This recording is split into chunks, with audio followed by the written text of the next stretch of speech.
ouvir a voz do Salvador.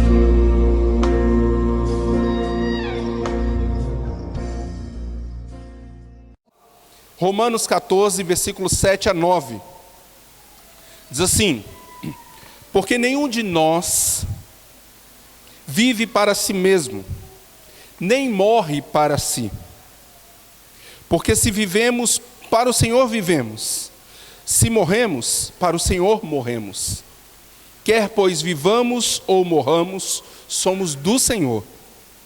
Foi precisamente para este fim que Cristo morreu e ressurgiu, para ser Senhor tanto de mortos como de vivos.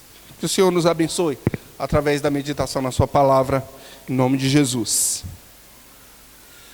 Uma das coisas mais complicadas para o nosso tempo é a mensagem que tem sido transmitida para nós, para a nossa geração, de que o importante é ser feliz. Não importa o que você faça, não importa os caminhos que você trace, o importante é ser feliz. Essa é uma mensagem equivocada do ponto de vista bíblico. E tem muito crente que pensa dessa forma, que o importante é ser feliz, o importante é ter sucesso, o importante é se dar bem. Biblicamente, existe uma outra postura, uma outra posição exigida do crente, exigida daquele que professa Jesus como Senhor da sua vida. E esse texto, ele traz pelo menos 3 implicações que eu queria trabalhar com você. A primeira implicação é que você não é dono da sua vida. Isso é bem contraditório se nós pararmos para pensar do ponto de vista do que a sociedade tem falado a respeito de quem nós somos. Nós queremos ter o controle, nós queremos ter a rédea, nós queremos mandar na nossa vida, nós queremos dominar a nossa vida. E esse texto no versículo 7 está dizendo assim, nenhum de nós vive para si mesmo, nem morre para si. Nós não somos dono da nossa vida, nós não conseguimos controlar todos os detalhes e todas as circunstâncias da nossa vida. E às vezes a gente pensa que a gente tem o controle e tem o direito sobre tudo. Tem algumas coisas que para a gente parece que soa meio complicado no nosso ouvido, né? O movimento feminista diz assim, meu corpo, minhas regras. E a gente que é cristão, a gente meio que acha estranho quando vem algumas bandeiras deste tipo. Mas a gente faz igualzinho. A gente diz assim, o meu dinheiro, minhas regras. E alguns até espiritualizam. Diz assim, não, eu devolvo 10% para Deus, através do dízimo, os outros 90% são meus. São nada, querido. São nada, tudo é do Senhor. Nós não conseguimos nem decidir que dia que a gente vai nascer. De que mãe a gente vai nascer. Sabia que você não decide quantas batidas o seu coração vai dar por minuto? A gente não decide. A gente pode tentar melhorar, pode tentar controlar, mas a gente não decide. O nosso coração é um músculo involuntário. A gente não diz assim, agora eu quero que o sangue corre pelas minhas veias, corre pelas minhas artérias. Não, a gente não decide, mas Deus decide. Se Ele decide que o nosso coração continua batendo, Ele continua batendo. Mas se Ele decide que é para parar, vai parar. Nós não temos controle sobre todas as coisas da nossa vida. E o problema é que às vezes a gente pensa que tem. E às vezes nós dirigimos a nossa vida pensando que nós somos o dono dela. Pensamos que nós somos o controle, que nós temos o controle da nossa vida. E se é uma pessoa que não tem Cristo, se é uma pessoa que não tem temor do Senhor, se é uma pessoa que não olha para Deus e pensa assim, é coerente. É coerente uma pessoa que não entende que Cristo é o Salvador, que Cristo é o Senhor da vida dela, pensar que ela é dona da sua vida. Pensar que o carro que ela tem é dela. Pensar que o emprego que ela tem é dela. Pensar que os dons, os talentos que ela tem é dela. Mas nada que nós temos é nosso. Tudo é do Senhor. O nosso tempo é do Senhor. A nossa família é do Senhor. Os nossos relacionamentos são do Senhor. E a maioria dos pecados que nós cometemos contra Deus tem a raiz nisso. De nós deixarmos o Senhor de lado nas nossas escolhas, nas nossas decisões, naquilo que nós temos. Nós começamos a administrar as nossas coisas e o nosso tempo, os nossos talentos e os nossos dons, como se nós fôssemos os donos deles. E fazemos para um melhor conforto nosso. Fazemos para um melhor reconhecimento nosso. Tentamos fazer para um maior destaque. Tentamos até ajudar mais pessoas, porque se eu ajudo mais pessoas, o meu coração fica mais aliviado. Eu estou fazendo uma parte na sociedade. Mas na essência, para o cristão, o entendimento precisa ser: a minha vida é de Cristo. A minha vida não é minha. Se a minha vida não é minha, eu preciso vivê-la para quem é o dono. E essa é a segunda verdade que esse texto traz. Veja aí, no versículo de número 8. Porque se vivemos, para o Senhor vivemos. Se morremos, para o Senhor morremos. Quer, pois, vivamos ou morramos, somos do Senhor. A primeira implicação é que a nossa vida não pertence a nós.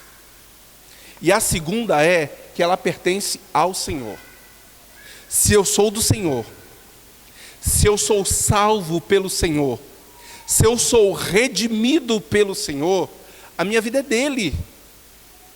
Se Cristo me salvou e agora eu sou dele, não tem sentido eu administrar as coisas que eu tenho, o tempo que eu tenho, a vida que ele me deu, como sendo minha. Eu tenho que vivê-la para ele, porque ele é o dono, ele é o Senhor, ele que administra todas as coisas, ele que é o dono de todas as coisas. Às vezes a gente tem a impressão de que Deus perdeu o controle da história, de que Deus esqueceu de nós. E às vezes a gente quer ter o controle da situação nas nossas mãos. É uma tendência humana. Mas a palavra de Deus está nos ensinando a voltar o nosso pensamento, o nosso coração para a essência. E a essência é: nós pertencemos a um Deus. Ele é o Senhor. Ele nos criou. E Ele nos criou para a sua glória. Ele nos criou para que fôssemos dele. Essa é a finalidade, sermos dele, para ele e por ele. Se eu tentar administrar a minha vida, todas as vezes que eu tentar administrar a minha vida pela minha própria força, pela minha própria razão, eu vou me afastar de Deus. Um teólogo conhecido, famoso, disse que ainda bem que a decisão de salvação não competia a ele, que competia a Deus. Porque se competisse a ele, 1000 vezes ele escolheria o pecado. O pecado é gostoso. O pecado, as pessoas que caem em pecado, não caem em pecado porque, resvalei e caí no pecado. É porque atrai. Sabe aquela cantadinha que você recebe no serviço? Você é casado e recebe cantada no restaurante, olhares, na escola, na faculdade. Pessoas que demonstram interesse, aquilo mexe com o nosso ego, mexe com o nosso coração. E a gente até justifica. Puxa, não sou elogiado assim em casa, não sou reconhecido assim em casa. A gente justifica. E essa é a nossa natureza pecaminosa, que nos empurra para o pecado, nos empurra para aquilo que nos afasta de Deus. E a Bíblia diz que um abismo chama outro abismo e no final você está lá na sepultura. É morte. Porque a gente vai se afastando de Deus. A gente vai decidindo as coisas para a nossa própria vida, para o nosso próprio interesse, para o nosso próprio ego. E nós sofremos quando nos afastamos de Deus, quando nos afastamos do propósito de Deus, porque nós fomos criados para a glória de Deus. A primeira pergunta da confissão de fé, do catecismo, do nosso catecismo é: para que nós somos criados? Nós somos criados para a glória de Deus e para desfrutar Deus para sempre. E o pecado é exatamente isso, é nos afastarmos desse propósito. A morte espiritual significa estar longe de Deus.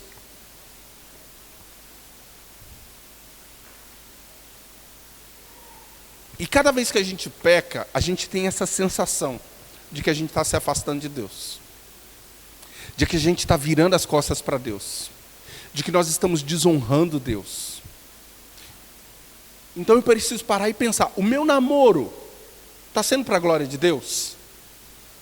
A faculdade que eu faço é para a glória de Deus? O carro que eu tenho é para Deus? É de Deus? O dinheiro que eu tenho na conta é de Deus? O dinheiro que eu tenho na carteira é de Deus? O lanche que você vai comer daqui a pouco é de Deus? É para a glória de Deus? Nas pequenas coisas, nós pararmos e pensarmos: eu quero viver para a glória de Deus, eu quero fazer para a glória de Deus. Isso tudo transforma a nossa vida de uma forma que a essência é: ou eu vivo para o pecado, ou eu vivo para Deus. Alguns podem pensar assim: não, pastor, eu não estou vivendo para o pecado, eu estou vivendo para mim mesmo. É pecado. Se você não está vivendo para Deus, você está vivendo para o pecado. Não, pastor, não tem nada de errado, é só porque eu quero fazer a minha própria vontade.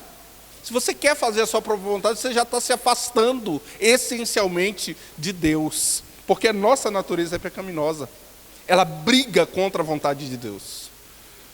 Então eu preciso entender essas duas verdades. A minha vida, como crente, ela não me pertence. Segunda verdade, a minha vida pertence a Deus. Por quê? A terceira verdade que está respondida no versículo 9.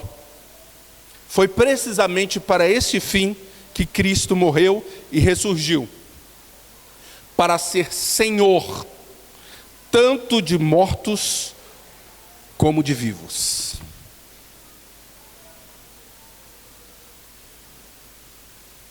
Não dá para a gente romantizar o que aconteceu com Cristo e esquecer que foi um sacrifício. No Antigo Testamento, o sacerdote recebia as famílias para fazer sacrifícios por essas famílias pelos pecados delas, ou de alguma pessoa. E ele pegava o animal e matava o animal, espalhava o sangue do animal pelas paredes, pelas cortinas que tinha, por uma bacia enorme que tinha lá de bronze, esquartejava o bicho todo e fazia o sacrifício. E aí Cristo veio e morreu por nós. Ele foi crucificado, foi colocado numa cruz, pregado, humilhado, todo esse sofrimento para que nós tivéssemos vida. Mas às vezes a gente romantiza isso, e a gente pensa assim: puxa, Cristo morreu por mim, Ele é o meu Salvador. Ele é o meu Salvador, mas Ele também é o meu Senhor. Essas coisas, elas são inseparáveis nas essências delas. Cristo é Senhor e Salvador das nossas vidas. Ele nos salva do pecado e nos torna seus. Nós somos do Senhor Jesus. Sabe o que isso implica? Uma das palavras mais importantes do Novo Testamento, a qual Cristo é chamado, é de Senhor. É chamado de mestre, mas ele também é chamado de Senhor. Ele é chamado de Salvador, mas ele também é chamado de Senhor. Uma das palavras mais importantes para descrever Cristo é Senhor. Dono. Senhor significa o dono. Uma das palavras mais importantes para os discípulos do Senhor Jesus é servo. E servo significa escravo. Vem de uma palavra grega que é doulos, escravo. Ou eu sou escravo do pecado e vivo para o pecado, ou eu sou escravo de Cristo e vivo para Cristo. Essa história de que nós somos livres para fazer a nossa própria vontade é furada teológica. É besteira. Nós somos escravos do pecado ou somos escravos de Cristo. Nós somos escravos daquilo que nos afasta de Deus ou somos escravos daquilo que nos aproxima de Deus, Cristo Jesus. Quem você é? Quando você para pensar na essência da sua vida, na sua rotina durante a semana, com quem você conversa, as coisas que você conversa, a roupa que você veste, a maneira como você escolhe a sua roupa, as redes sociais que você participa e a maneira que você participa. Cristo fica feliz de saber que você está inscrito no Tinder? Cristo fica feliz se Ele vê as fotos que você compartilha, as conversas que você tem? Ah, mas Cristo não se importa. Ele é o dono da sua vida, o dono. Ele te salvou para que você viva aquilo que Ele projeta para você viver.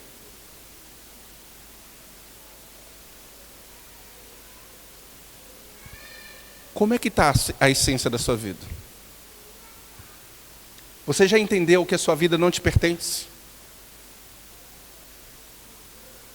É um fato. Você já entendeu que Deus é dono? É outro fato. Você já entendeu que foi pago um preço pela sua vida em Cristo Jesus? Esse é o mais importante de todos.